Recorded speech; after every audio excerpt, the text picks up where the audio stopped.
ஒருத்தன் சம்பாதிக்கிறதுனுடைய முதல் நோக்கம், நீ ஆபீஸ்ல வேலை செய், சொந்தமா கடை வச்சிரு, என்னமா நீ மேனேஜர் ஆயிரு அல்லது கூலியாள் ஆயிரு. முதல் நோக்கம் சம்பாதிப்பதற்கு. உங்கள் குழந்தைகளுக்கு நீங்கள் சொல்லிக் கொடுங்கள், அடித்து சொல்லுகிறேன். கோடி ரூபாய் இல்லாவிட்டாலும் கூட ஒரு கோடீஸ்வரன் என்ன வாழ்க்கை வாழ்றான்னு அல்ல அந்த பிள்ளைக்கு தருவான். எழுதி வச்சுக்கோங்க. பெருமானார் சொல்லுகிறார்கள், நான் சம்பாதிக்கிறது கூலி வேலையாக இருந்தாலும் யாரெல்லாம் யார்கிட்டையும் கையேந்த கூடாது, உன்கிட்ட மட்டும்தான். அதுக்கு தான் இந்த சம்பாத்தியம் அப்படின்னு சொல்லணும். எப்படி சொல்லணும்? என் மரணம் வரை நான் பெற்ற பிள்ளையிடத்தில் கூட எனக்கு இது வேணும் கேட்க கூடாது, நீ தந்தா போதும்.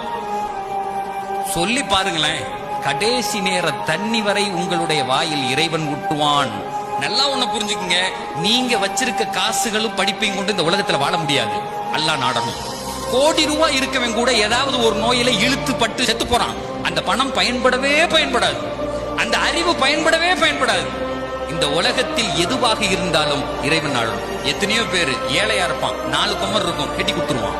குவைத்துல ஆயில் கம்பெனில மேனேஜரா இருக்கேன், ஆனா இங்க பார்த்தா ஒரு வீடு கட்ட முடியலங்கிறான். என் பிள்ளைய படிக்க வச்சு ஒழுங்கா கட்டி கொடுக்க முடியலங்கிறான். வித்தியாசம் இருக்கு சார். எவனிடத்திலும் வாழ்க்கையில் கையேந்தி விடக்கூடாது. இறைவனே என்னுடைய மனதை நிரப்ப வேண்டும்.